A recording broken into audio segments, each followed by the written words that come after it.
right, so let's get into it.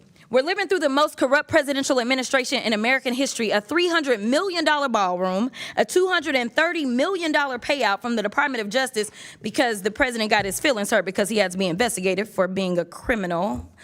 Hundreds of thousands of taxpayer dollars spent at Trump-owned properties around the country, Trump-branded wine being sold at the Coast Guard exchanges, American taxpayer dollars being spent on DHS propaganda ads on Truth Social, awarding federal contracts to corporations in exchange for campaign contributions. Kash Patel flew his girlfriend around the country on a multi-million-dollar jet that taxpayers paid for. Kristi Noem gave companies she's affiliated with hundreds of millions of tax dollars, then went out and spent another $200 million on 2 private jets for her travel.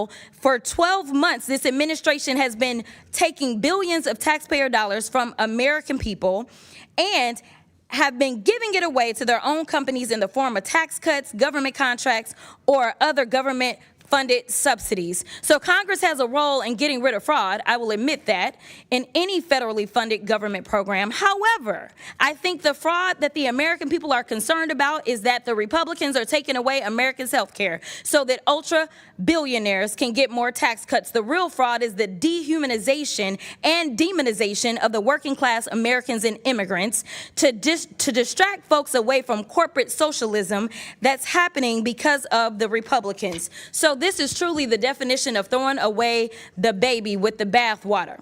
The Republican philosophy is that if the cost of living for the average American increases, they're on their own. But if the cost of doing business increases for the wealthiest people on earth, well, then it's the government job to bail them out. But I want to get to my last question because, Mr. Ballou, I got to give you a chance.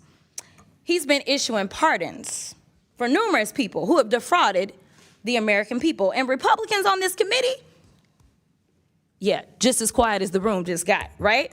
So, Mr. Ballou, talk to me about how the Trump administration has welcomed fraud across government by purging DOJ attorneys and shuttering ethics office across the federal government. Well, you know, one of the things that's been a common theme in this discussion so far is potential government employee involvement in some of these schemes. That hasn't been proven yet, but it does seem to be alleged. The concern that I have is the office that would prosecute that in the Department of Justice, the Public Integrity Section, has been largely defunded and decimated. Thank you so much. And my time has expired, but I do have some UCs, Mr. Chairman. You want to do them now? I do. Okay. The first one is from Truth Out. Trump grants clemency to executive who led $205 million Medicare fraud scheme. Without objection, to ordered.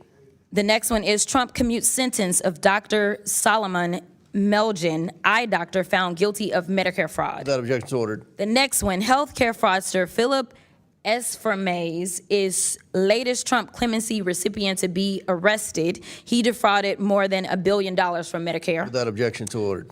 Trump pardons nursing home owner and supporter convicted of $7 million in tax evasion. Without objection, to ordered. Trump and pardons, we'll want all that stuff to put in the record. So, I will. I got you. Trump pardons cost victims and taxpayers $1.3 billion. House Judiciary Committee Democrats review says. Without objection, so ordered.